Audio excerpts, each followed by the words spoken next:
Namaste and welcome to this exciting new episode of Satyology Debunking Mythology. Satyology means science of truth, the study of truth. Opposite of that is mythology, which means science or study of fake lie or imagination. And I really thank all of you viewers who are loving our science-based shows, that how Mahabharata and Ramayana shows the actual descriptions of the entire world, plus a lot of scientific things which the modern science has ignored a lot of times. One of our other features are bringing virtues and values is also in politics of the world also.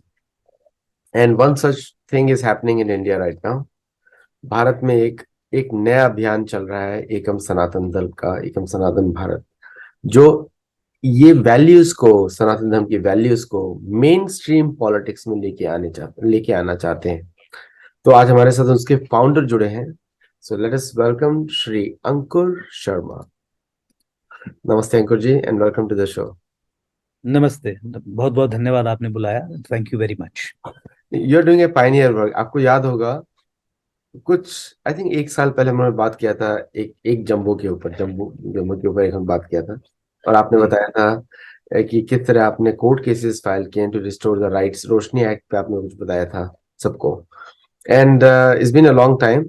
सो अंकुर जी, ये जो नया आपने अभियान शुरू किया है, पहले तो मुझे बीइंग एन ऑथर मुझे पॉइंट्स ज्यादा अच्छे लगते हैं कि वो क्या, what are the issues people are bringing forward.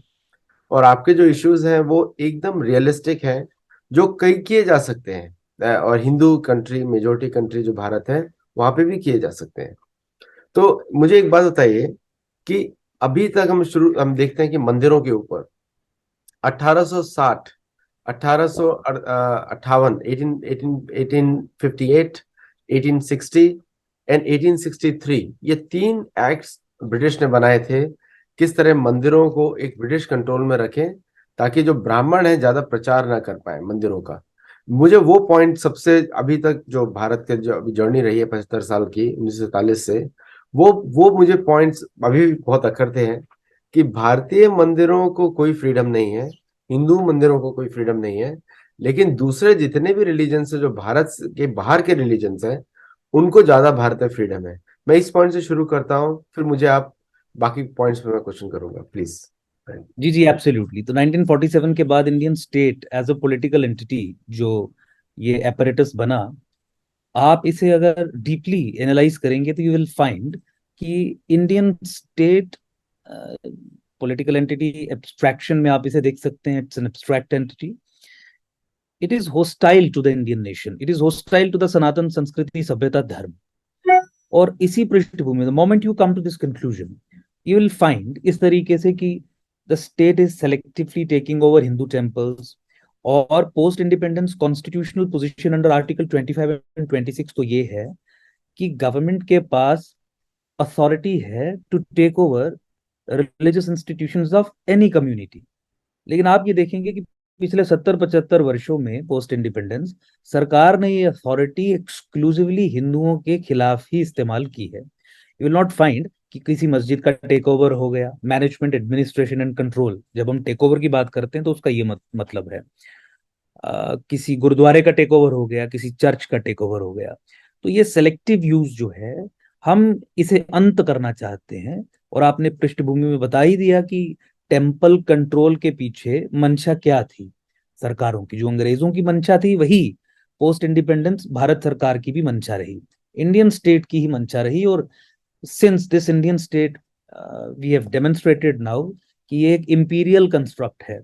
Post colonisation या इंडिपेंडेंस का जो एरा उसके बाद का रहा जो सारा, तो जियोपॉलिटिकल ताकतें और इंपीरियल ताकतें जो थी, थ्रू डिफरेंट मोड्स किस तरीके से स्टेट को टेक ओवर किया जाएगा, किस तरीके के पॉलिसी फ्रेमवर्क स्टेट अपरेटस में इंस्टॉल किए जाएंगे कि सरकार कोई भी हो, चीजें उसी तरीके से चलें जिस तरीके से इंपीरियल टोटलिटेरियन ताकतें चलाने की मंशा रखती है। तो उस दृष्टिकोण से समझेंगे तो यू विल अंडरस्टैंड। इसीलिए हमने कहा कि इस चीज को हम ध्वस्त करेंगे। Will put an end to this state और government control of Hindu temples और जो मठों पे भी है। और दैट इज आर थर्ड सिद्धांत, नॉन नेगोशिएबल, जो हमारे 7 फंडामेंटल पॉइंट्स हैं। तो आपने उससे शुरू करने को मुझे कहा, तो I again read it also. ये दूसरा इनफैक्ट है। मंदिर और मठों को सरकारी नियंत्रण से मुक्त करवाना, कश्मीर स्थित भगवान भास्कर के प्राचीन मार्तंड सूर्य मंदिर, मथुरा का श्री कृष्ण जन्मभूमि और काशी के ज्ञानवापी तीर्थ क्षेत्र की पुनर्स्थापना करना। This is our second non negotiable सप्त सिद्धांतों में से एक सिद्धांत, मोस्ट फंडामेंटल जो हमारा है। एंड यू नो, ये जो टेम्पल कंट्रोल के पीछे की सारी मंशा और वो सब चीजें हैं, वेल अवेयर ऑफ दैट। और मैं स्वयं भी जम्मू कश्मीर में रहते हुए माता वैष्णो देवी श्राइन जो है, यहाँ के स्टेट कंट्रोल को हटवाने के लिए, खत्म करवाने के लिए जम्मू कश्मीर कोर्ट में संघर्ष कर रहा हूँ। बारीदार इज द संप्रदाय, रिलीजियस डिनोमिनेशन, जिन्हें याचिकाकर्ता बना के हमने ये petition Jammu Kashmir high court में फाइल की है। I am contesting it. और इसमें बीजेपी गवर्नमेंट के दौरान, जब आप 2021 के शुरुआत में फाइल किया गया था, जिसमें बीजेपी गवर्नमेंट ने हाई कोर्ट में ये पोजीशन ली है कि नहीं, इस हिंदू टेम्पल का स्टेट कंट्रोल नहीं हटना चाहिए। हम हिंदुओं को ये सरकारी कंट्रोल जो है, माता वैष्णो देवी श्राइन एंडाउमेंट्स जो साथ में है, तो उसका नहीं देंगे। So it is in its final stages. This can come up any day for hearing. Dates have been fixed.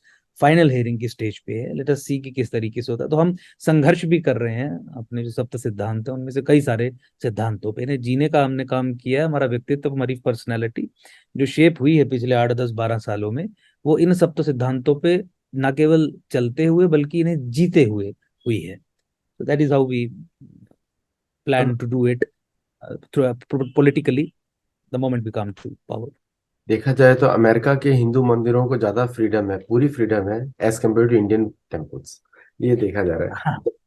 हाँ, देखिए फिर then you know, Hindu temples का कंट्रोल अगर हिंदू बॉडीज के हाथ में आ जाए तो हिंदू सशक्तिकरण, सनातन सशक्तिकरण होगा। और स्टेट का मूल चरित्र जब सनातन से हॉस्टिलिटी का है, स्टेट जब विमुख है सनातन संस्कृति, सभ्यता और धर्म से, तो किस तरीके से स्टेट ये होने देगी कि हिंदू सनातन इतना ताकतवर हो जाए, इतना एम्पावर्ड हो जाए। माता वैष्णो देवी श्राइन के संबंध में आप देखिए, यहाँ पे दो मेजर इनके इंस्टीट्यूशंस हैं। एक SMVDU यूनिवर्सिटी है और दूसरा नारायणा के नाम से एक हॉस्पिटल है। यहाँ पे हिंदुओं का फ्री इलाज नहीं होता। जो BPL हिंदू है, अगर 4 5 लाख का उसका बिल बन जाए और बनाते हैं, तो केवल 5 6 हज़ार की रियायत देने का प्रावधान है। तो देखिए, हिंदुओं के चंदे से बना हुआ मंदिर और गरीब हिंदू भी वहां पे अगर उपचार प्राप्त ना कर पाए तो ये कितना अन्याय है। दूसरा, सनातन के सशक्तिकरण के लिए, मजबूती के लिए किसी दिशा में आपको कोई भी कदम उठाता हुआ श्राइन बोर्ड नहीं दिखेगा। इनफैक्ट इफ्तार पार्टी, जिस समय कोविड के समय पे माता वैष्णो देवी श्राइन की जो प्रॉपर्टीज हैं उनको क्वारंटाइन सेंटर्स की तरह जब इस्तेमाल किया गया, तो इफ्तार पार्टीज ऑर्गेनाइज की गई हिंदू मंदिर के पैसों को इस्तेमाल करके, और करीब 80 लाख के करीब CEO श्राइन बोर्ड ने उसमें खर्चे थे for iftari and all this things stuff. तो ये जो जैसे अगर हम देख रहे हैं कि आपने ये इन्फॉर्म, मेरे लिए तो बहुत शॉकिंग इन्फॉर्मेशन है कि बीजेपी गवर्नमेंट जो कि हिंदुओं के वोट से बनती है और वहां पे हिंदुओं के विरुद्ध इस तरह के अभी तक वो कंट्रोल्स गए नहीं है। अच्छा, आपने एक बड़े इंपॉर्टेंट पॉइंट पे बात किया है जो कि इंटरनेशनली उसका बड़ा रेलेवेंस है, माइनॉरिटी। आपने बिल्कुल सही उसको आइडेंटिफाई, मैं ऐसे ड्रीम कर रहा था कि कोई ग्रुप इस पे बात करे। मेरी बुक्स में मैंने लिखा हुआ है किस तरह मंदिरों को कंट्रोल में रखा जाता है। सेम साउथ अमेरिका में भी नेटिव टेम्पल्स को इस तरह कंट्रोल में किया जाता है चर्च के द्वारा। लेकिन यहाँ पे हम देख रहे हैं कि भारत में भी, आई वॉज टोटली शॉक्ड कि माइनॉरिटी डेफिनेशन भारत में एकदम रिवर्स है। माइनॉरिटी डेफिनेशन अगर देखा जाए तो कोई भी कम्युनिटी 5% ज्यादा पॉपुलेशन है उसको नहीं मिलना चाहिए कोई इसी प्रकार का रिजर्वेशन, और आपने उसको पॉइंट नंबर 1 रखा है, which is very very remarkable. तो मेरे को एक बात बताइए, आपसे पहले किसी ने सोचा क्यों नहीं ये सब चीजें? नहीं, देखिए, अब उसका जवाब तो मैं नहीं दे सकता कि किसने क्यों नहीं सोचा। आई थिंक हमने सोचा भी है और हमने इस पे किया भी है। सेकेंड बिगेस्ट मेजोरिटी जो है कंट्री में, उसे माइनॉरिटी स्टेटस, और माइनॉरिटी स्टेटस होने के चलते माइनॉरिटी स्कीम्स का बेनिफिट नहीं मिलना चाहिए, क्योंकि ये भारत के लिमिटेड रिसोर्सेज पे डाका है। That's number 1। और माइनॉरिटी स्टेटस और माइनॉरिटी राइट्स, ये राष्ट्रीय सुरक्षा से भी जुड़ा हुआ मामला है। यूनाइटेड नेशंस का चार्टर ऑन ह्यूमन राइट्स जो पूरा चैप्टर है, इंडिया उसका सिग्नेटरी है। और यूनाइटेड नेशंस के बिहाफ पे ह्यूमन राइट्स वायलेशंस को एड्रेस करने के लिए जो लीगल व्हीकल इंस्ट्रूमेंट बनाया गया यूएनएचआरसी वगैरह, उनके अपने स्टैंडर्ड ऑपरेटिंग प्रोसीजर में यही लिखा है कि we will take care of only minorities. मतलब human rights are otherwise available, they are universal in nature to every human being, लेकिन उसकी इम्प्लीमेंटेशन के लिए जो एजेंसी बनाई गई है वो केवल माइनॉरिटी कम्युनिटी के ह्यूमन राइट्स के बारे में ही चिंता करती है। तो प्रैक्टिकली ये है कि human rights are available only to the minorities and against the state. तो हमारे यहाँ पे सबवर्जन के चलते माइनॉरिटी कम्युनिटी में बहुत सारे ऐसे अनस्क्रूपलस एलिमेंट्स हैं जो देश विरोधी काम करते हैं, and they play into the hands of the supra national agencies जिनके अपने एजेंडाज रहते हैं। और फिर ह्यूमन राइट्स वायलेशन, माइनॉरिटी हैं, ह्यूमन राइट्स वायलेशन झूठी दिखाएंगे, जैसे कश्मीर में अलगाववाद के खिलाफ कार्रवाई होगी तो उसे ह्यूमन राइट्स एक्सेसेस और स्टेट एक्सेसेस और वायलेशन के रूप में दिखाया जाएगा, टेस्टिमनीज दी जाएंगी इस कम्युनिटी के अनस्क्रूपलस एलिमेंट्स के द्वारा। एंड देन जब आप सिग्नेटरी हैं ह्यूमन राइट्स चार्टर के और वहां पे स्टैब्लिश वो प्राइमा फेसाई करते हैं कि आप ह्यूमन राइट्स को वायलेट कर रहे हैं, तो फिर वो जो थर्ड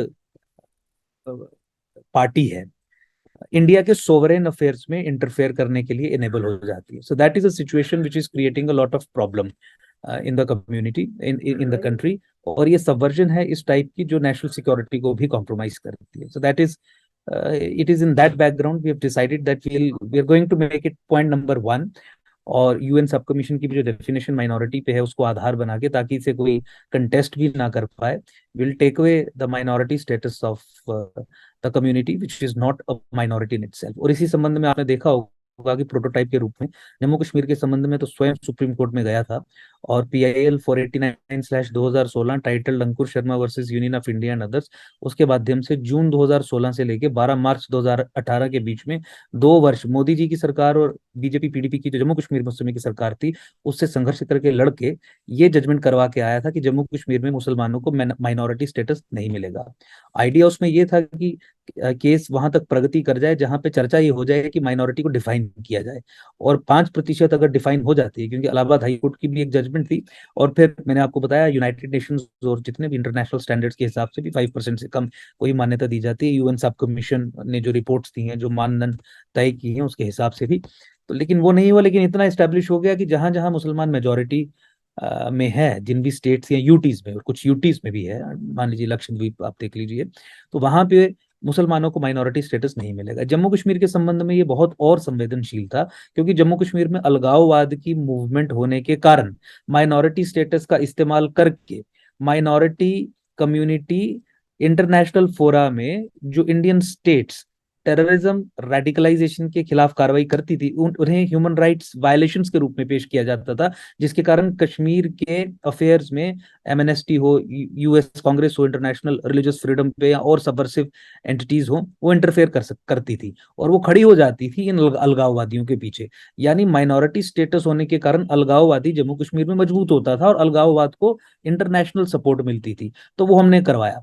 12 मार्च 2018 को ज्वाइंट एफिडेविट फाइल किया यूनियन और स्टेट गवर्नमेंट ने कि जो अंकुर शर्मा कह रहे हैं वो ठीक है, कोर्ट ने ये कमेटी कॉन्स्टिट्यूट करवाई है, हम इस तरीके से इनकी मांगी हुई सब चीजों को पूरा करेंगे। अनफॉर्चुनेट सिचुएशन है कि आज हम 2023 में हैं, अप्रैल महीने में है, भारत सरकार आज तक जम्मू कश्मीर में मुसलमानों को ही माइनॉरिटी ट्रीट कर रही है, despite a Supreme Court judgement to this effect, and despite the fact कि प्रधानमंत्री कार्यालय से जो 15 सूत्रीय कार्यक्रम चल रहा है, जो 15 पॉइंट्स प्रोग्राम, जो 15 अलग अलग स्कीम्स हैं फॉर माइनॉरिटी वेलफेयर यानी माइनॉरिटीज के लिए, उसकी इंप्लीमेंटेशन गाइडलाइंस के क्लॉज 7B में भी चेंज हो गई है। उसमें लिख दिया गया है कि जम्मू कश्मीर में मुसलमानों को नहीं मिलेगा, लक्षद्वीप में मुसलमानों को नहीं मिलेगा। तो सुप्रीम कोर्ट की जजमेंट वायलेट करके प्रधानमंत्री अपने कार्यालय से चलने वाली स्कीम्स की इंप्लीमेंटेशन गाइडलाइंस स्वयं वायलेट करके जो नॉन मुस्लिम्स के लिए है वो मुसलमानों को दे रहे हैं, डिस्पाइट सुप्रीम कोर्ट जजमेंट। तो अब आप देखिए, अलगाववाद को इंटरनेशनल सपोर्ट देने का काम पाकिस्तान ISI तो दूसरे तरीके से कर रही है, लेकिन इंडियन स्टेट भी तो कर रही है। They are not entitled, you have made them, given them this status despite Supreme Court. जब ऐसा भी नहीं है कि कोई इग्नोरेंस है, 2 साल मैंने केस लड़ा है ना वहां पे, उसमें कमेटीज भी कॉन्स्टिट्यूट हुई, सुप्रीम कोर्ट ने फटकार भी लगाई मोदी सरकार पे, एक बार 15,000 का, एक बार 30,000 का, स्टेट गवर्नमेंट पे एक बार 15,000 का ये जुर्माना तक लगाया इनका अनबिकमिंग कंडक्ट जो जम्मू कश्मीर के माइनॉरिटी केस में सुप्रीम कोर्ट में के संबंध में था। जहां ये कहते थे कि जम्मू कश्मीर एक मुस्लिम मेजोरिटी स्टेट है, टेररिस्ट इन्फेस्टेड स्टेट है, एक सेंसिटिव स्टेट है, मुसलमान 70 साल से माइनॉरिटी स्कीम्स का बेनिफिट यहाँ पे ले रहे हैं, इलीगली ले रहे हैं, इसे एकदम से हम बदल देंगे तो सिचुएशन आउट ऑफ हैंड हो जाएगी। इस तरीके के एफिडेविट्स जब फाइल होने शुरू हुए सुप्रीम कोर्ट में, तो सुप्रीम कोर्ट ने काफी फटकार भी लगाई, ज्वाइंट कमेटी कॉन्स्टिट्यूट करवाई कि आप इसे करिए, जो ये याचिकाकर्ता कह रहे हैं उसे करिए। उसमें भी आपस में लड़े, दिखाया सुप्रीम कोर्ट के आपस की लड़ाई, और टाइम सीख करने की कोशिश की, उसमें सुप्रीम कोर्ट ने इन पे जुर्माने लगाए। आप गूगल में डाल के देखिए Ankur Sharma supreme court minority case J and K, ये साफ तमाम तथ्य आपको नजर आ जाएंगे। मेरे ट्विटर हैंडल पे अंकुर शर्मा अंडरस्कोर एडीवी माइनॉरिटी के नाम से थ्रेड मैंने बनाया है, उसमें तो न्यूज़पेपर रिपोर्टिंग और उसमें नेशनल प्रिंट मीडिया हो या इलेक्ट्रॉनिक मीडिया हो, सब में ये मामला चलता था। अनफॉर्चुनेट सिचुएशन है कि नहीं, तो इसीलिए हमने ये इसे सप्त सिद्धांत, तो मेरा कहने का मतलब है कि दूसरा भी सप्त सिद्धांत जो है, इस संबंध में भी जो इसकी कोर है, जो इसकी आत्मा है, जो इसकी स्पिरिट है, उसको जीने का काम हमने किया है। So we have lived it. तो इसीलिए हम आश्वस्त हैं कि इसे हम करेंगे, क्योंकि हमने करवाया है। अब सरकार ऐसे व्यक्ति के हाथ में है जो नहीं करना चाहता इम्प्लीमेंट, तो implementation is not going to be a big task, I think it is a doable. और संविधान में संशोधन करके भी किया जा सकता है बाय डिफाइनिंग माइनॉरिटी, और कानून में संशोधन करके भी किया जा सकता है। लेकिन संविधान में संशोधन करने की ताकत आ जाएगी, उस तरीके से करेंगे तो फिर कोई स्टेट में भी कोई मुख्यमंत्री जो है वो अपीजमेंट के चलते कुछ स्पेशल नहीं कर सकता। ठीक है, कंकरेंट लिस्ट में है स्टेट, सेंट्रल गवर्नमेंट जो कानून बनाएगी, लेकिन सेंट्रल गवर्नमेंट के कानून को भी तो चुनौती दी जा सकती है कि ये स्पेशल कंडीशंस हैं, ये उड़ीसा में नहीं लगेगा, ये महाराष्ट्र में नहीं लगेगा। तो उस पॉसिबिलिटी को भी खत्म करने के लिए संवैधानिक संशोधन की बात कर रहे हैं। उतनी ताकत नहीं भी मिलेगी तो कानून के जरिए करेंगे, और इमीडिएटली कम से कम ये तो करवा देंगे कि कोई भी नेशनल माइनॉरिटी अगर किसी स्टेट या यूटी में मेजोरिटी में है, तो उस स्टेट या उस यूटी में उस कम्युनिटी को माइनॉरिटी स्टेटस ना मिले। But that is the law as it exists today. और फिर immediate step along with second biggest majority should not get minority benefits. तो इस दृष्टिकोण से हमने ये सिल बनाया है। अगर हम सनातन धर्म को देखते हैं तो सनातन धर्म एक लॉजिकल ब्रेन को बनाता है। हर कोई अगर कोई थोड़ा भी पार्ट करे, थोड़ा भी नेहा विक्रमनाशोस्ति, मतलब अगर कोई थोड़ा भी फॉलो करे, एक लॉजिकल ब्रेन बनता है। लेकिन जो वेस्टर्न डेमोक्रेसी है, मॉडल है, वो तो नेटिव का राइट्स छीनने के लिए बनी है। तो you will never see natives being protected in any part of the world in democracy. आप इंडिया में Hindu are the natives of the land, उनका कोई राइट्स नहीं है। साउथ अमेरिका में नेटिव्स वहां के हैं, उनका कोई राइट्स नहीं है। अमेरिका में नेटिव अमेरिकन को कोई पूछता तक नहीं है। जबकि यहाँ पे जो अफ्रीकन, जो बाकी जो लोग आए, अफ्रीकन अमेरिकन, यूरोपियन सेटलर्स, उनको ज्यादा राइट्स है। तो आपको ऐसा लगता है कि डेमोक्रेसी का एक फॉल्ट है, क्योंकि डेमोक्रेसी लोकतंत्र नहीं है। तो ये फॉल्ट है क्योंकि यहाँ पे सब कुछ वोट के लिए चलता है, और सत्ता में आने के बाद सबसे ज्यादा प्रताड़ना मिलती है मेजोरिटी कम्युनिटी को, नेटिव पॉपुलेशन को मिलती है। ये हर जगह दुनिया में देखा गया है। तो ये आपको क्या लगता है, ये इसी का रिजल्ट है कि करप्ट पॉलिटिशियंस है, वोट के चक्कर में किसी को राइट्स देना नहीं चाहते? देखिए वो भी एक कारण है, लेकिन आप सोल्यूशन पे अगर आएंगे तो सोल्यूशन हमने इसमें प्रोवाइड देने की कोशिश की भी है। अगर आप सप्त सिद्धांतों को इन टोटलिटी में देखें, और फिर सनातन मूल्यों में सनातन संस्कृति सभ्यता की हम बात कर रहे हैं, हजारों करोड़ों वर्षों की पुरानी सभ्यता की हम बात कर रहे हैं, वहां पे तो सारे सोल्यूशंस हैं, सब सोल्यूशंस हैं। जो एनॉमलीज हैं किसी भी सिस्टम की, डेमोक्रेसी की जो एनॉमलीज हैं, या जो कॉन्ट्रोडिक्शंस हैं, या जो इम्प्लीकेशंस हैं, जो बैड इम्प्लीकेशंस हैं, उनको एड्रेस करने के लिए तो मुझे लगता है कि सनातन में सारे सॉल्यूशंस अवेलेबल हैं ही। और सनातन मूल्यों पे चल के मुझे लगता है कि हम उन्हें ओवरकम भी कर सकते हैं। और डेमोक्रेसी में भी जहां जहां बदलाव करने की आवश्यकता होगी इंस्टीट्यूशनल लेवल पे, मुझे लगता है कि सप्त सिद्धांतों के दायरे में रह के will be able to do it. Bharat में राम राज्य पॉलिटिकल स्लोगन बन गया है। सबको राम राज्य चाहिए, लेकिन राम किसी को नहीं चाहिए। ऐसा लगता है कभी। तो वो मूल्यों की बात करते हैं, लेकिन मूल्यों को मॉडर्न कॉन्स्टिट्यूशनल डेमोक्रेसीज में पॉलिटिकली ट्रांसलेट करने के लिए you have to have a vehicle political, और वही करने का कार्य हमने किया। ये एक दायित्व है, रिस्पॉन्सिबिलिटी है। मुझे लगता है कि इसके निर्वहन में सब जो सनातनी समाज है, इस राष्ट्र में विश्वास करने वाले लोग हैं, उन्हें जुट जाना चाहिए। This for the first time in the history of the country कि एक पॉलिटिकल व्हीकल क्रिएट करने की कोशिश की जा रही है जो सनातन के कोर इंटरेस्ट को, संस्कृति सभ्यता धर्म के कोर इंटरेस्ट को कंसोलिडेट, मजबूत प्रोटेक्ट करने का काम करेगा, और मुखर होकर करेगा, और इश्यूज को जैसे कॉन्स्टिट्यूशनल डेमोक्रेसी में एड्रेस किया जाता है उस तरीके से एड्रेस करने की दिशा में आगे बढ़ते बढ़ते। तो हमने कोई फोनी स्लोगन्स नहीं दिए, हमने कोई मार्केट रिसर्च नहीं की कि what would appeal most to the Hindus. ये वो सप्त सिद्धांत हैं जिन पे जीने का कार्य हमने किया है। हमने दो की चर्चा की, दोनों पे हमारे संघर्ष की गाथा हमने आपको बताई, और न केवल संघर्ष बल्कि सक्सेस स्टोरीज भी इसमें हमारी अवेलेबल आपको दिखेंगी। तो मुझे लगता है कि इसी दृष्टिकोण से हमें आगे बढ़ना चाहिए और इस दायित्व का जो निर्वहन है वो करना चाहिए। और साथ ही साथ पहले में मैं भूल गया आपको, अपार्ट फ्रॉम दिस संशोधन इन द माइनॉरिटी स्टेटस, हमने ये भी कहा कि हम विश्व के सभी सनातन धर्मियों के लिए भारत को उनका प्राकृतिक राष्ट्र घोषित करेंगे, नेचुरल होमलैंड फॉर ऑल सनातनीज। तो बहुत मतलब जो ओआईसी कार्ड होल्डर्स हैं, एनआरआईज हैं या फॉरेन सिटीजन्स हैं जो सनातन धर्म में पैदा हुए हैं, तो उनको सिटीजनशिप के लिए धक्के नहीं खाने पड़ेंगे भारत की। अभी it is not allowed, dual citizenship is not allowed. मुझे लगता है कि natural homeland will declare it. और पूरे विश्व के सीएए का तो स्कोप लिमिटेड है, पाकिस्तान, बांग्लादेश और अफगानिस्तान। हम तो पूरे विश्व के सनातन धर्मियों के लिए ये प्रोविजन इंट्रोड्यूस कर रहे हैं कि they are the natural citizens of Bharat, because Bharat happens to be their प्राकृतिक नेचुरल होमलैंड। तो ये भी हमने अपने पहले सप्त सिद्धांत में डाला है। Which is very important for people like us and मेरे बच्चे और सबके लिए, जनरेशन आएंगी उनके लिए बहुत इंपॉर्टेंट है। क्योंकि अगर कहीं पर भी हमारे धर्म, क्योंकि अमेरिका अनस्टेबल है इस समय और इकोनॉमिकली अनस्टेबल भी है, काफी तरह पॉलिटिकली अनस्टेबल तो है ही, और there is a biggest danger that we will get affected by all this political turmoil.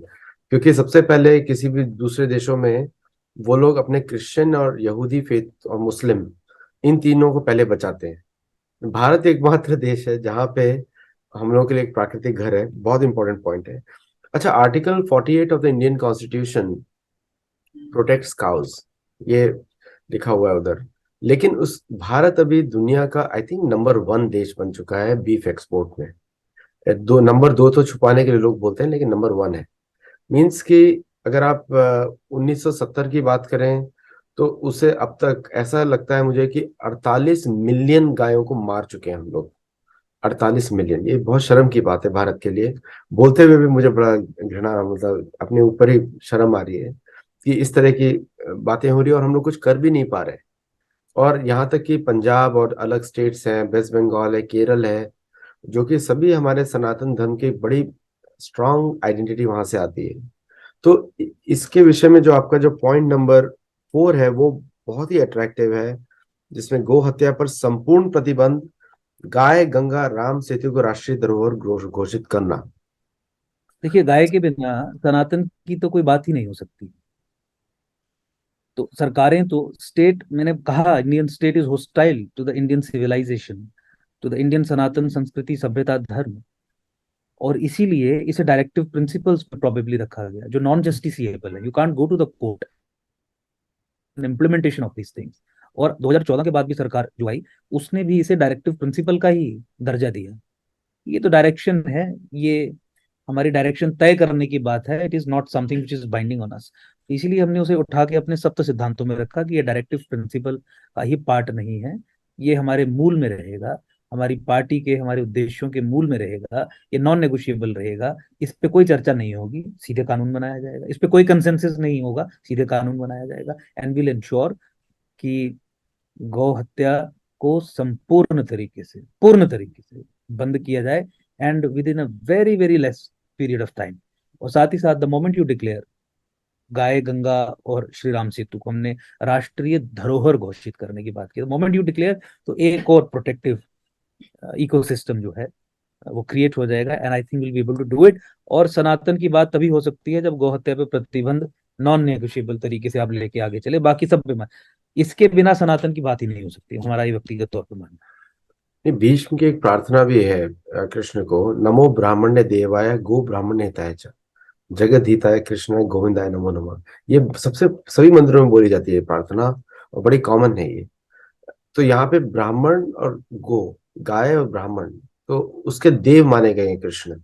तो मेरे का एक क्वेश्चन आता है कि हम लोग सब जय श्री कृष्ण बोलते हैं गुजरात में, या कुछ लोग हरे कृष्ण बोलते हैं, और बड़ी common, Krishna is a common connecting principle from everywhere, और दुनिया में बड़ा पॉपुलर नाम भी है। अमेरिका में भी बहुत सारे अमेरिकन हिंदूज हैं जो कृष्ण में विश्वास रखते हैं। और ये ग्लोबल डिमांड है, सिर्फ भारत की नहीं है, ये ग्लोबल डिमांड है कि गो हत्या अमेरिका में भी प्रतिबंध लगे, भारत में तो सबसे पहले लगना चाहिए। और उसके बेसिस पर स्टेट पॉलिसी या स्टेट नेगोशिएशन होना चाहिए दूसरे देशों पे।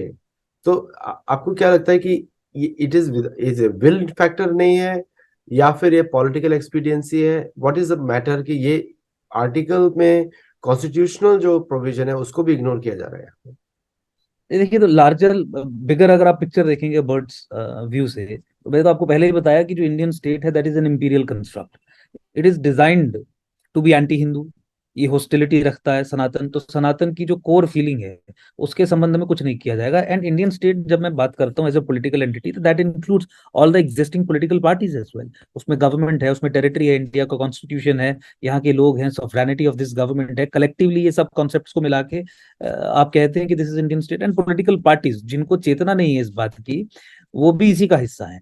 So until and unless you make corrections at the level of the state, उसके चरित्र को बदलने की दिशा में अगर आप जब तक आप कार्य नहीं करेंगे, तो इन समस्याओं का समाधान या इन सवालों का जवाब आपको नहीं मिलेगा। विल बी बैफल्ड कि क्यों 80% जनसंख्या देश की जिस विषय में एक मत है कि ये होना चाहिए, उस पर सरकार कोई कानून नहीं बना रही है।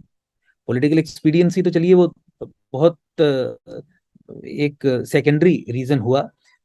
तृप्तिकरण, अब तुष्टिकरण वो ग्रेजुएट होके पहुंच गया है, वो सब चीजें, वो सब फैक्टर्स हैं। फिर कहीं कहीं इकोनॉमिक आर्ग्यूमेंट दे दिया जाता है, उससे घटिया आर्ग्यूमेंट और कुछ नहीं हो सकता। लेकिन लार्जली यू हैव टू सी कि भाई इंडियन स्टेट का चरित्र ही एंटी सनातन या हॉस्टाइल टुवर्ड्स सनातन या सनातन से विमुख या नॉट इन सिंक विद सनातन है। तो उसी चरित्र को बदलने की दिशा में हम आगे बढ़ने का प्रयास कर रहे हैं। पॉलिटिकल व्हीकल के जरिए ही ये कॉन्स्टिट्यूशनल डेमोक्रेसी में हो सकता है। जिस तरीके से सबवर्जन कॉज करके पॉलिसी फ्रेमवर्क्स प्लांट किए गए हैं स्टेट अपरेटस में, प्रेफरेंसेस प्लांट की गई हैं स्टेट अपरेटस में, स्टेट अपरेटस किसी परिस्थिति में कैसे बिहेव करेगा, एसओपीज जो प्लांट की गई हैं, और साथ ही साथ ऐसे इंडिविजुअल्स प्लांट किए गए हैं जो सबवर्जन कॉज करते हैं, उन सबको हटाना, सबको खत्म करना, सबको ध्वस्त करना, और नए पॉलिसी पैराडाइम्स इंट्रोड्यूस करना जो सनातन से सम हो, हॉस्टिलिटी ना रखते हो, बल्कि सनातन के सशक्तिकरण की दिशा में स्टेट अपरेटस को आगे बढ़ाते हो, वो करेंगे। और फिर मुझे लगता है कि the moment you do that, तो ये जो सिम्टम्स है ना कि ये क्यों नहीं हुआ, ये क्यों नहीं हुआ, हिंदू ये चाहते हैं, सनातन ये चाहता है, 80% जनता ये चाहती है, इसलिए नहीं हुआ, देश सामने सब कुछ दिख रहा है कि इससे देश बर्बाद हो रहा है, फिर भी सरकार कुछ कदम नहीं उठाती है। तो ये सब जो क्वेश्चंस हैं उसके आंसर आपको मिल जाएंगे और समाधान भी मिल जाएंगे। तो you have to strike at the root of the problem, and root of the problem is the character of the state of India which is anti-India. नहीं, क्या है ना कि कुछ लोग पॉलिटिशियंस को स्पिन भी करेंगे कि ऐसा लगता है कि एकम सनातन दल जो है सीआईए का ऑपरेशन है मोदी जी को गिराने के लिए। ये आक्रमण होने वाले हैं, ऐसा नहीं कि होगा नहीं, ये तो 100% होने वाला है। और जबकि मैं बता दूं दर्शकों को भी, और अमेरिका में जो हमारे व्यूअर्स हैं उन सबको बता दूं कि ये लोग, मैं इनको बहुत सालों से जानता हूँ, एटलीस्ट 1 साल से जानता ही हूँ मैं। ये सब, इनसे बड़े देशभक्त कोई है नहीं भारत के लिए। तो भारत के शक्तिकरण के लिए ही ये हो रहा है, इंटरनल शक्तिकरण के लिए। ऐसा नहीं है कि भारत के विरुद्ध कोई कार्य है। इसमें आपने एक वक्फ एक्ट, वक्फ बोर्ड की आपने बात करी है इसमें, और वक्फ बोर्ड के बारे में तो सभी को मालूम है, अभी पब्लिक नॉलेज है कि किस तरह स्टेट गवर्नमेंट्स ने फेवर किया और नेशनल गवर्नमेंट में भारत ने उसने भी फेवर किया, सेंट्रल गवर्नमेंट में उसको फेवर किया। और एक तरीके से देखा जाए तो पैरेलल क्रिश्चियन चर्चेस का लैंड और वक्फ बोर्ड का लैंड, दोनों का एक पैरेलल लैंड ओनिंग सिस्टम है। और सारा का सारा लैंड मंदिरों से या फिर हिंदू सिविलियन पॉपुलेशन से लिया गया। तो आपको ये जो एक्ट है उसको हटाने के लिए या फिर इसके ऊपर एक्शन लेने के लिए उत्तर प्रदेश स्टेट गवर्नमेंट ने किया है। लोग बोलते हैं, मैं शायद बहुत सारे वर्ड्स कंबाइन कर रहा हूँ, लोग ऐसा बोलते हैं कि स्टेट गवर्नमेंट भारत की, they work for the political, उसी को ज्यादातर यूज किया जाता है करप्शन के लिए। स्टेट पुलिस, स्टेट गवर्नमेंट, क्या ये स्टेट मैटर है या फेडरल मैटर है? जो आप वकफ एक्ट की बात करें, सेंट्रल वकफ एक्ट सेंट्रल। भी आपके पास है, हम्म। और जम्मू कश्मीर में अपना इनका एक्ट था, फिर लागू किया गया। कुछ स्टेट्स ने भी अपने एक्ट्स लेजिस्लेट किए गए हैं, but matter is the same. आपको अल्टीमेटली इस वकफ एक्ट को खत्म करना है, रिपील करना है, क्योंकि ये एक लेजिस्लेटिव आर्म है to unleash demographic change within the country. और जिस तरीके से ऑपरेट कर, इनफैक्ट द लॉ, अगर आप कॉन्स्टिट्यूशनल दृष्टिकोण से भी देखें तो लॉ इटसेल्फ इज अनकॉन्स्टिट्यूशनल। आपको कोई इस तरीके का प्रेसिडेंट किसी भी डेमोक्रेसी में नहीं दिखेगा कि इस तरीके का subverted piece of legislation in operation हो, जहां पे वकफ का एडमिनिस्ट्रेटर कहता है कि ये जो तुम्हारी जमीन है ये मेरी है, और कानून में लिखा है कि अगर वक्फ का एडमिनिस्ट्रेटर ये कह दे कि तुम्हारी जमीन मेरी है, तो याचिका लेके, अर्जी लेके आपको उसी एडमिनिस्ट्रेटर के पास जाना है और उसके सामने साबित करना है कि ये नहीं, तुम्हारी नहीं है, ये मेरी है। और फिर उसका जो फैसला होगा एडमिनिस्ट्रेटर का, जो स्वयं क्लेम कर रहा है कि मेरी जमीन है और फैसला भी खुद ही करेगा, वो फैसला जो होगा वो फाइनल होगा, बाइंडिंग होगा, किसी कोर्ट में उसे चुनौती नहीं दी जा सकती। तो जिस प्रैक्टिकली कैसे रहता है कि जिस फैसले को किसी कोर्ट में चुनौती नहीं दी जा सकती, ऐसा कानून में लिख दिया जाता है, तो आप हाई कोर्ट में जा सकते हैं, सुप्रीम कोर्ट में जा सकते हैं। When you do not have any remedy, you can go to the constitutional courts. इस संबंध में मैं स्वयं यहाँ पे जम्मू कश्मीर में संघर्ष कर रहा हूँ, जहाँ पे हिंदू मेजोरिटी एरियाज में ऐसे किसान, ऐसे गरीब लोग जो 47 से 1950 से खेतीबाड़ी कर रहे हैं कुछ जमीनों पे, उनकी जमीनों के संबंध में वक्फ बोर्ड उन्हें नोटिस देके कहता है कि 1947 में कब्रिस्तान था, इसलिए ये मुस्लिम प्रॉपर्टी हो गई, ये वक्फ की प्रॉपर्टी हो गई, और आप इसे छोड़िए, आप इसे निकलिए। तो ऐसे कई केसेस में हमने हाई कोर्ट में गुहार लगा के हाई कोर्ट से प्रोटेक्शन ऐसे लोगों को दिलवाई है, लेकिन ultimately this subversive tool of legislation has to be demolished. मुझे लगता है कि इस संबंध में तत्काल प्रभाव से कार्रवाई जो है वो की जाएगी, and the moment you get simple majority, you'll be able to do it within no time. So it इस is a subversive thing.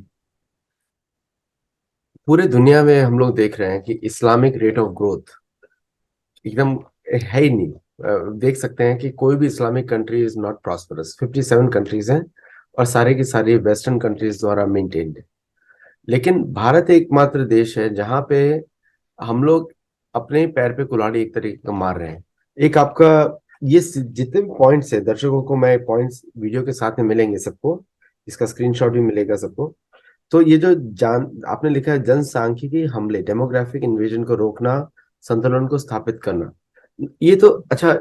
एक गीता का एक श्लोक भी है 18वें चैप्टर में, उसमें आ, उसमें बोलते हैं भगवान कि जो मेरे बारे में दूसरों को बताता है, मेरे भक्तों को बताता है, वो व्यक्ति मुझे बहुत प्रिय है।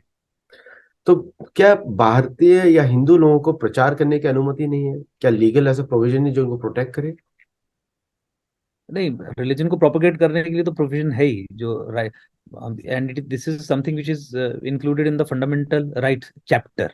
हाँ। लेकिन देखिए, ये अल्टीमेटली प्रोपोगेट करने का जो मामला है वो सनातन के साथ इन सिंक्रोनाइजेशन नहीं है। प्रोपोगेट को इस्तेमाल किया जाता है टू कन्वर्ट, और कन्वर्ट जो है वो ब्राह्मिक रिलीजन्स ही करते हैं। So that is something which needs to be addressed. Conversion can not be allowed in a civilised society.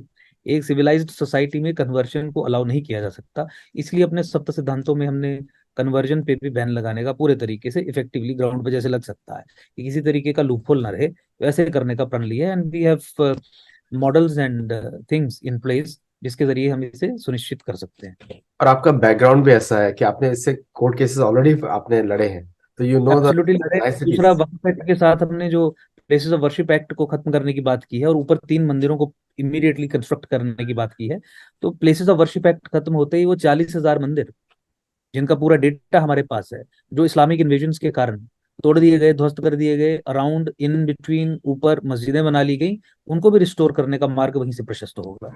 और फिर आप जानते हैं कि सचर कमेटी रिकमेंडेशंस जो धर्म को आधार बना के केवल मुस्लिम समुदाय के लिए स्पेशल रिकमेंडेशंस थी, किस तरीके से आईएएस आईपीएस में इन्हें रिप्रेजेंटेशन अधिक दी जाएगी, स्कॉलरशिप स्कीम्स इंट्रोड्यूस की जाएंगी, फ्री कोचिंग और तमाम होस्ट ऑफ रिकमेंडेशंस, जिसे मोदी सरकार ने 2014 से 19 के बीच में तमाम पूरे तरीके से इम्प्लीमेंट कर दिया। इम्प्लीमेंटेशन स्टेटस आपको अवेलेबल रहेगा माइनॉरिटी अफेयर्स की मिनिस्ट्री पे।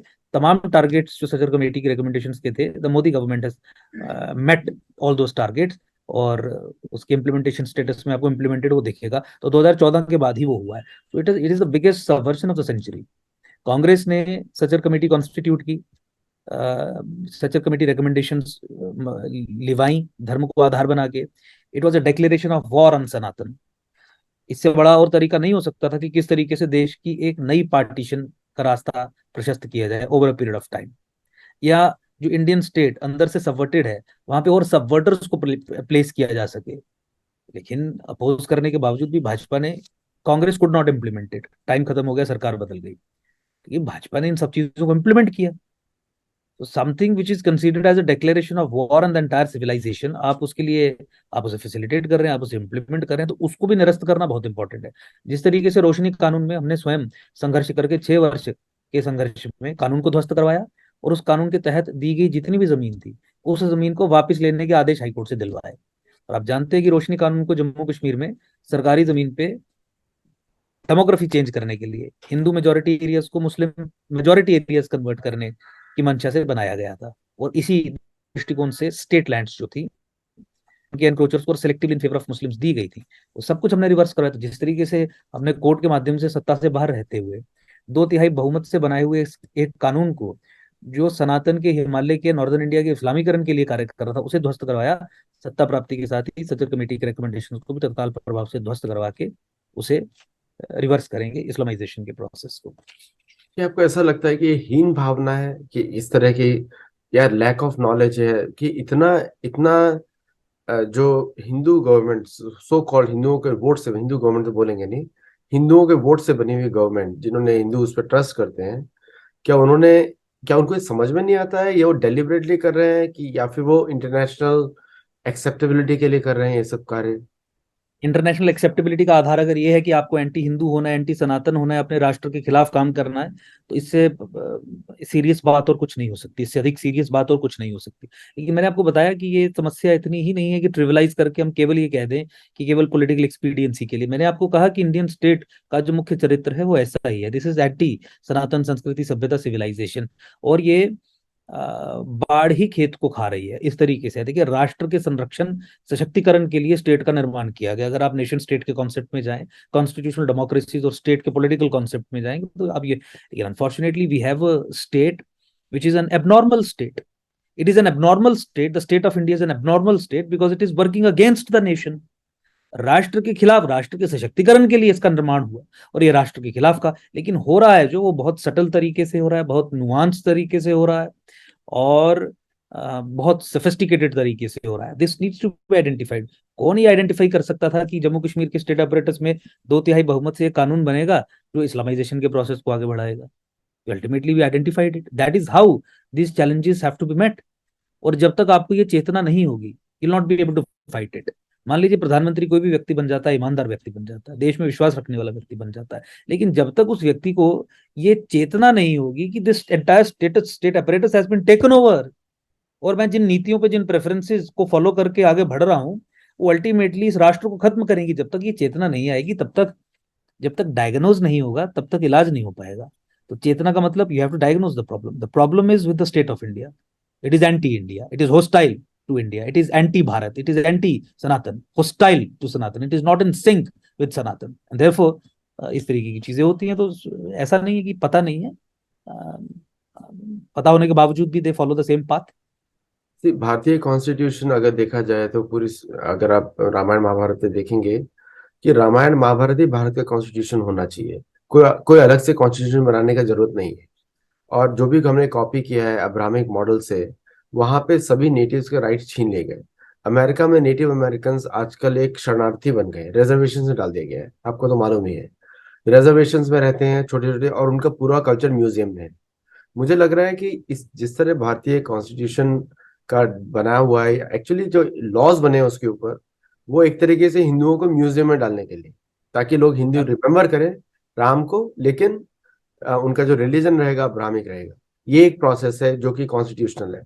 ये आक्रमण तो होता ही रहेगा, क्योंकि ये अब्राहमिक मॉडल है कि किस तरह नेटिव्स को खत्म किया जाए और पूरी दुनिया में होमोजिनस कल्चर लाया जाए, होमोजिनस गवर्नमेंट्स लाई जाए। That is the view goal of the WEF also, world economic forum, जहां पे भारत के सभी लीडर्स फोटो खिंचाने के लिए जाते हैं, सभी जाते हैं, मोस्ट ऑफ देम। तो आपको क्या ऐसा लगता है कि इससे बड़ा आघात हिंदुओं के जो वोट पे कोई कर नहीं सकता जिस तरह की अभी हो रहा है? क्या आपको ऐसा लगता है? नहीं नहीं, एब्सोल्युटली। और ये तो प्रकृति के भी खिलाफ है, मतलब डाइवर्सिटी प्रकृति का नियम है। और बिल्कुल। होमोजेनिटी लाना, और फिर अप्रूट करके लाना, ध्वस्त करके लाना, टोटलिटेरियन माइंडसेट का, टोटलिटेरियन चेतना का एक मैनिफेस्टेशन हो सकता है। मुझे लगता है कि डट के हमें इसका मुकाबला करना चाहिए, और सनातन के मूल सिद्धांतों और मूल्यों में, वैल्यू सिस्टम में, इतिहास में, वो सब चीजें हैं जिसको हम क्रियान्वित करके इस चैलेंज को फेस कर सकते हैं, एड्रेस कर सकते हैं। और आपने डेमोग्राफिक इन्वेजन की बात की थी। देखिए, unfinished chapter of Islamic history Bharat को कहा जाता है। 800 साल मुसलमानों का राज रहा, पूरे तरीके से यहाँ पे इस्लाम का परचम नहीं फैला पाए, सबको कन्वर्ट नहीं कर पाए। तो उस अनफिनिश्ड चैप्टर को फिनिश करने के लिए डेमोग्राफिक इन्वेजन एक नया नुआंस्ड और सटल टूल है, जिसे अनलीश किया गया है पूरे हिंदुस्तान पे। आइडिया ये है, वो समझते हैं कि जब तक सनातन का इस्लामीकरण नहीं होगा तब तक भारत का इस्लामीकरण नहीं हो सकता। और चूंकि हिमालय सनातन का क्रैडल है, पालना है, सनातन हिमालय में बसता है। अमरनाथ जी, माता वैष्णो देवी जी, चार धाम, आपकी देवभूमि हिमाचल, हरिद्वार, ऋषिकेश, तमाम जितने जो सनातन के कोर सेंटर्स हैं, ऋषि परंपरा आपकी, जब तक इनका इस्लामीकरण नहीं होगा, सनातन का इस्लामीकरण नहीं होगा, और फिर अंततः भारत का इस्लामीकरण नहीं होगा, और फिर इस्लाम का अनफिनिश्ड चैप्टर जो है वो फिनिश नहीं होगा। तो इस सारे षड्यंत्र में नॉर्दर्न इंडिया का इस्लामीकरण is important. Within northern India Jammu संभाग का इस्लामीकरण इज क्रिटिकल। तो इस संबंध में हमने कहा कि इस इतने बड़े चैलेंज को एड्रेस करने के लिए we would be making it non negotiable fundamental point अपने सप्त सिद्धांतों में कि डेमोग्राफिक इन्वेजन के षड्यंत्र को ध्वस्त करेंगे। और जहां जहां डेमोग्राफिक चेंजेस बहुत सीरियस प्रोपोर्शंस में इंट्रोड्यूस कर दी गई हैं, वहां पे इमीडिएटली डेमोग्राफिक बैलेंसेस को रिस्टोर करने के लिए तत्काल कदम उठाए जाएंगे। आपने देखा कि जम्मू कश्मीर में संघर्ष करते करते इस विषय पे, चूंकि जम्मू संभाग का इस्लामीकरण क्रिटिकल है, इसीलिए ऐसे बड़ी तेजी से यहाँ पे चल रहा है, और स्टेट लेड ये प्रोसेस बन गया है, जहाँ कानून बना के डेमोग्राफी को बदला जा रहा है, विधानसभा का इस्तेमाल करके कानून बनाया जा रहा है, सरकार ही रोहिंग्यास और बांग्लादेशीज को सेटल कर रही है, आपके रिवर बेड्स और फॉरेस्ट बेड्स पे मुसलमानों को स्थापित किया जा रहा है सुनियोजित ढंग से। तो वो सब चीजें हमने बस्ट की है। जिस कानून के जरिए मुसलमानों को स्थापित करने का षड्यंत्र रचा गया, उस कानून को 6 वर्ष के संघर्ष में हमने खत्म करवा दिया। 14 फरवरी 2018 का आदेश एक एग्जीक्यूटिव जिहाद की मैनिफेस्टेशन, आप एग्जीक्यूटिव रूट से देखिए, जहां पे मुख्यमंत्री, सिटिंग चीफ मिनिस्टर, बीजेपी और पीडीपी की सरकार, महबूबा मुफ्ती मुख्यमंत्री, और मुख्यमंत्री एक 5 पन्ने का क्लासिफाइड सीक्रेट आदेश निकालती है, जहां पे वो मुसलमानों को 2 जुर्म करने से लीगल इम्यूनिटी देती है। कहती है कि अगर मुसलमान ये 2 जुर्म करेंगे तो उनपे आईपीसी, सीआरपीसी, आरपीसी कानून, पुलिस कुछ नहीं काम करेगा। उसमें वो लिखती है कि अगर कोई मुसलमान जम्मू संभाग में जमीन पे कब्जा करेगा तो कोई डीएमएसएसपी उसके खिलाफ कार्रवाई नहीं करेगा। अगर ऐसी कोई परिस्थिति बन जाती है कि उस मुसलमान को, एनक्रोचर को, उस जमीन से एविक्ट करना पड़े, तो कोई एसएसपी पुलिस असिस्टेंस प्रोवाइड नहीं करेगा। फिर लास्ट पेज पे लिखा जाता है कि अगर मुसलमान कोई जम्मू संभाग में गौ हत्या, काउ स्लॉटर या बवाइन स्मगलिंग में पकड़ा जाता है, तो सेक्शन 188 आरपीसी और prevention of cruelty to animals act के तहत उस पर कोई कार्रवाई नहीं होगी। So bovine smuggling, cow slaughter और लैंड इंक्रोचमेंट डेमोग्राफिक इन्वेजन के बैकग्राउंड में करने के लिए तो उसे लीगल इम्यूनिटी यहाँ का स्टेट अपरेटस दे रहा था, मुख्यमंत्री दे रही थी। अब वो क्लासिफाइड डॉक्यूमेंट स्वयं प्रेस कॉन्फ्रेंस करके मैंने पब्लिक डोमेन में लाया, और जिस तरीके से हमने इशू को एड्रेस किया, वो 5 पन्ने का एग्जीक्यूटिव जिहाद हमने निष्क्रिय करवाया। तो ये परिस्थिति है, that is how we see it as a challenge. और चाहे उत्तराखंड हो, चाहे हिमाचल हो, चाहे जम्मू हो, सीरियस प्रोपोर्शंस में है। और फिर आदेश हमने जो करवाया कि आप जमीनें वापस लीजिए, ध्वस्त करिए, तो I think we have a full fleshed plan, जहाँ पे खासकर रिलीजियस और एजुकेशनल इंस्टीट्यूशंस जो फॉरेस्ट लैंड्स और जो रिवर बेड्स पे बने हैं और जो स्टेट लैंड्स पे बने हैं एनक्रोच करके इलीगल तरीके से, और वहां भी पैसे से बने हैं, क्योंकि उनका आर्किटेक्चर देख के आपको पता चल जाएगा जो बिल्डिंग बनी है, और एंटी इंडिया ताकतों से पैसे लेके, पैन इस्लामिस्ट जिहादी ताकतों से पैसे लेके बने हैं, तत्काल प्रभाव से उन्हें ध्वस्त किया जाएगा। And that is how we plan to reverse it, और that is how we plan to restore demographic balances जहाँ पे वर्स्ट तरीके से इफेक्ट हुए हैं। फॉरेस्ट लैंड्स पे जहाँ पे आपको कॉन्क्रीट जंगल्स दिखेंगे एक्सक्लूसिवली मुस्लिम पॉपुलेशन की, जैसे Bhatindi area of Jammu, I think will be demolishing them within no time, and that is how you restore it. So I think we have a lot of experiential understanding apart from intellectual understanding on this issue. And this is a challenge which is a challenge for the entire Sanatan Sanskriti Sabhyata civilization, entire Bharat. And I think we are ready absolutely, and this is a non-negotiable. इस पे भी हमें किसी को समझाने की, बुझाने की, मनाने की, समय लेने की गुंजाइश नहीं है। कोई कंसेंसस बनाने की जरूरत नहीं है, ये करेंगे। एक आपका लास्ट जो पॉइंट है, 7th पॉइंट, एक्चुअली आपने 2 और ऐड किए इसके बाद, वो मेरे पास लिस्ट नहीं है। केवल विकास नहीं, अध्यात्म, संस्कृति, इतिहास, क्षेत्रीय भाषा और पर्यावरण के साथ संपूर्ण विकास। ये तो कॉमन सनातन वैल्यूज हैं, क्योंकि सनातन धर्म में एनवायरनमेंट, मतलब प्रजा 4 प्रकार की होती है, चारों प्रजाओं की रक्षा होनी चाहिए, ये सनातन धर्म का है। एब्सोल्युटली, सनातन धर्म के मूल सिद्धांतों में, मूल्यों में जाने की ही हमने बात की है। देखिए, दुनिया के सामने पोस्ट डीकोलोनाइजेशन 1947 45 के एरा के बाद, 50s के बाद, डेवलपमेंट एडमिनिस्ट्रेशन का कॉन्सेप्ट आया, और विच मीन्स की ग्रोथ का कॉन्सेप्ट आया। और ग्रोथ के बाद डेवलपमेंट का कॉन्सेप्ट आया कि ठीक है, कुछ सोशल इंडिकेटर्स भी आप ऐड कीजिए, ग्रोथ आपकी वैसे भी नहीं होनी चाहिए जो केवल कॉन्क्रीट जंगल्स ही बनाए। और उसके बाद 1972 में वर्ल्ड लीडर्स को ये चेतना आई कि पर्यावरण भी एक एंगल है, तो सस्टेनेबल डेवलपमेंट का कॉन्सेप्ट आया। उससे 10 कदम आगे जाके और हजारों लाखों वर्ष पीछे जो हमने सिद्धांत तय कर दिए, उसमें जाके हम ये मॉडल पेश कर रहे हैं कि केवल डेवलपमेंट या सस्टेनेबल डेवलपमेंट नहीं, 10 कदम और आगे जाके, जिसमें पर्यावरण, आध्यात्म, खासकर सनातन का, लिंग्वे अपनी ट्रू हिस्ट्री, सच्चा इतिहास, उसे अगर रीराइट करने की भी जरूरत है, और है रीराइट करने की जरूरत, वो करके, क्योंकि unless and until you know your true history, तो आपकी दिशा ही नहीं तय हो पाएगी कि आपको डेवलपमेंट के संबंध में जाना कहाँ पे है। तो वो करेंगे स्थानीय भाषा, ये इन 5 पिलर्स पे आधारित रहेगा, और सस्टेनेबल डेवलपमेंट के कॉन्सेप्ट से भी कई कदम ये आगे होगा। जहाँ अध्यात्म आधार हो और सनातन मूल्यों में सब कुछ स्थापित हो, तो मुझे लगता है be able to build something which will be unprecedented in the history of the entire world. 1707 में औरंगजेब जो था, इस्लामिक आतंकवादियों का जो लीडर था, उसको शिवाजी महाराज जी ने ध्वस्त किया। और फिर उसके बाद अगर आप देखें कि शिवाजी महाराज ने, मतलब 1707 में औरंगजेब के मरने के बाद इस्लामीकरण खत्म हुआ।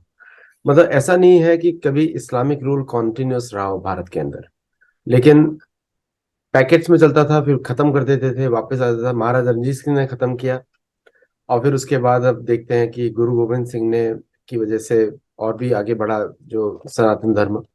उन्होंने, महाराजा रणजीत सिंह ने तो काशी विश्वनाथ को वापस स्थापित किया, उस पर सोना मढ़ा उसके ऊपर।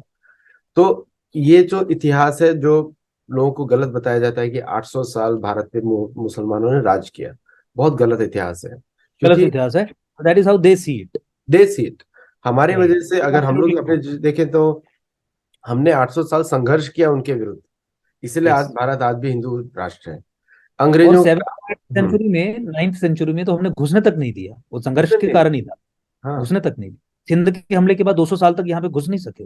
बिल्कुल नहीं। और अंग्रेजों लेकिन का भी डेमोक्रेसीज में अभी, सॉरी मैं इंटरजेक्ट कर रहा हूँ, कॉन्स्टिट्यूशनल डेमोक्रेसीज में मुस्लिम ब्रदरहुड का मॉडल अब डिप्लॉय किया जाता है, right, कि कॉन्स्टिट्यूशनल डेमोक्रेसी में जो कॉन्स्टिट्यूशन है उसमें जो फ्रीडम्स हैं उनको इस्तेमाल करके, अब्यूज करके आप डेमोक्रेटिक पावरफुल इंस्टीट्यूशंस में घुसेंगे, इंटरनल सबवर्जन के जरिए आप अपने कम्युनल जिहादी एजेंडा को आगे लेके जाएंगे यूजिंग सेक्युलर इंस्टीट्यूशंस। विधानसभा हमारी सेक्युलर है, लेकिन वो रोशनी कानून जैसा कानून बनाती है। वो चीफ मिनिस्टर का ऑफिस हमारा सेक्युलर है, because it is guided by A secular constitution, लेकिन वो लीगल इम्यूनिटी देता है केवल मुसलमानों को 2 जुर्म करने के लिए, cow slaughter and land encroachment, जो पाकिस्तान और आईएसआई का प्लान है। तो that is how we have to create a response mechanism in this context. तो जिस तरह सऊदी अरेबिया अपने मुसलमानों को ट्रीट करता है, मदरसा अलाउड नहीं है वहां पे, वहां पे मदरसा के लिए रजिस्ट्रेशन चाहिए, वहां पे आप मजार नहीं खोल सकते सड़क पर, आप वहां पे, तो वहां पे कोई वक्फ बोर्ड करके कोई कानून भी नहीं है। तो तो क्या भारत में ऐसा कभी हो सकता है कि जो सऊदी अरेबिया जिस तरह अपने मुसलमानों को ट्रीट करता है, और यहाँ के लोग जो अरबी मानसिकता रखते हैं, उनको समान तरीके से ट्रीट किया जाए बेस्ड ऑन सऊदी लॉज? नहीं, एब्सोल्युटली। अगर आप एकम सनातन भारत पार्टी का नाम और इसके सप्त सिद्धांतों को जोड़ के देखें और एक अपने मन में कुछ प्रारूप बनाए आने वाले समय का, आपको इन सब चीजों से भी बेटर एक सिचुएशन नजर आएगी, आती हुई दिखेगी। बहुत बहुत धन्यवाद। आपके दो अलग अलग पॉइंट्स भी हैं, मैं लेना भी। अच्छा, एक एक आखिरी क्वेश्चन है मेरा। जैसे हमारे भारत की संस्कृति में 1900, अभी भी चलता है, एक्चुअली अभी भी चलता है, हरिनाम सुबह और शाम, हरिभा प्रभात फेरी और संध्या काल फेरी, ये दो फेरी चलती थी पूरे भारत में। और इसका जी। प्रभाव इतना ज्यादा होता था कि अगर आप अहोम के राजाओं को देखें, असम के राजाओं को, हर जगह उन्होंने नाम हट बना के रखे थे। और करीब वहां पे करीब 15 से 20 हजार नाम हट थे। अभी भी हैं, कुछ चल रहे हैं, कुछ नहीं चल रहे हैं, लेकिन अभी बहुत कम संख्या में भी 200 चल रहे होंगे अभी भी, लेकिन चल रहे हैं। लेकिन एक कल्चर था, सुबह और शाम जो है श्रृंगार आरती निकलती है, शोभा यात्रा निकलती है भगवान मंदिरों की। वो अभी एक तरीके से पथराव करने के बाद, ये लोग पथराव होता है तो होता है शैतान के ऊपर कर रहे हैं, मतलब शैतान के ऊपर पत्थर फेंक रहे हैं, मतलब राम को शैतान बना दिया कुछ लोगों ने।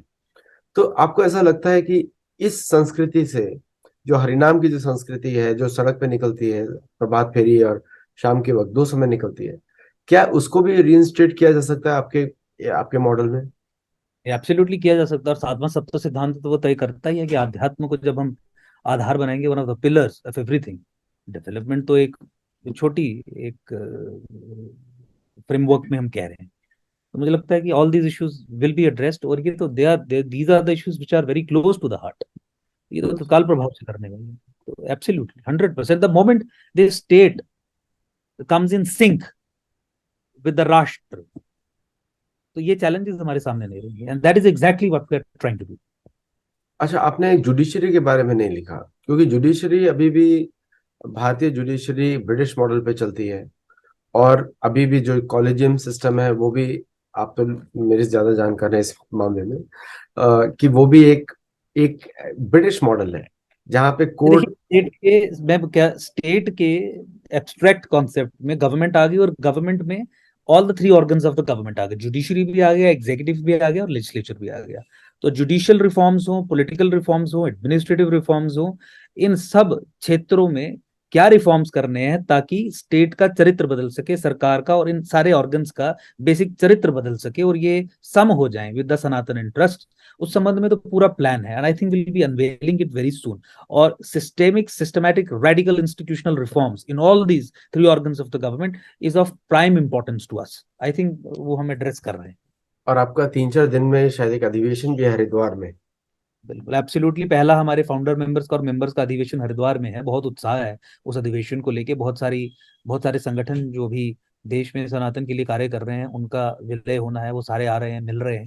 और 23 अप्रैल को हरिद्वार में हम फिर से फिजिकली सब मेंबर्स के साथ बैठ के पार्टी की घोषणा करेंगे, स्ट्रक्चर्स बनाएंगे और पूरे देश में फैलने का कार्य करेंगे। और 2024 में north to south, east to west, across the length and breadth of the country, we'll be able to put up candidates who would be contesting 2024 parliamentary elections. मेरी आपको बहुत बहुत मेरी प्रार्थनाएं भी और शुभकामनाएं भी, दोनों चीज साथ में, क्योंकि मैं बाहर बैठा हूँ, अगर वहां पे होता तो जरूर आपके साथ जुड़ता मैं। और जो भी सत्तोलॉजी देख रहे हैं अभी शो को, इस शो को देख रहे हैं, आप इसमें जरूर जुड़िए सबके साथ, और एक भारत को भारत बनाने की कोशिश करिए, क्योंकि वो सिर्फ भारत एक आइडिया नहीं है, जो मूर्ख लोग आइडिया बोलते हैं। ऋषभ देव के पहले पुत्र के नाम पे भारत पड़ा है, बाद में दुष्यंत के पुत्र के शकुंतला के नाम के पे भी पड़ा है, 2 बार पड़ा है। और भारत एक देश भी नहीं है, एक व्यक्ति भी है। आप भी भारत है और देश भी भारत है। तो एक व्यक्ति का भी नाम भारत है, अगर आपकी सोच सनातन धर्म के प्रति है तो आप भी भारत हैं। भगवान कृष्ण बार बार अर्जुन को भारत ही बुलाते हैं, बार बार, तो इंडिविजुअल को भी बुलाया जा सकता है। तो आप तो आज भारत का कार्य कर रहे हैं अंकुश शर्मा जी, और thank you for taking this initiative also. Very few people have the, I will say, courage and guts, थोड़ा स्ट्रॉन्गर वर्ड हो जाता है तो मैं करेज बोलूंगा सिर्फ, courage to take this initiative. Thank you very much. और आप सबको, जो भी आपके दल में जुड़ रहे हैं, फाउंडर मेंबर्स हैं, सबको मेरा बहुत बहुत मेरी प्रार्थना है पहली बात तो, और दूसरा शुभकामनाएं। नमस्ते, थैंक यू। सनातन के संबंध में जिस मोड़ पे हम खड़े हैं, यहाँ सर्वाइवल और एग्जिस्टेंस का सवाल है। और इस समय सनातन में विश्वास रखने वाले लोगों के कंधों पे ये जिम्मेवारी है, ये पार्टी नहीं है, ये जिम्मेवारी है, ये दायित्व है जिसका निर्वहन करना है ताकि उन चैलेंजेस से लड़ा जा सके जो सर्वाइवल और एग्जिस्टेंस को थ्रेटन कर रहे हैं। बहुत बहुत धन्यवाद, आपने बुलाया, मुझे बात रखने का मौका दिया। Thank you so much. और viewers, do share widely this video और कमेंट्स इस पे जरूर करिएगा। और मैं आपको लिंक भी डाल दूंगा, आप किस तरह जुड़ सकते हैं और 23 अप्रैल के इस अधिवेशन में आप शामिल हो सकते हैं। नमस्ते।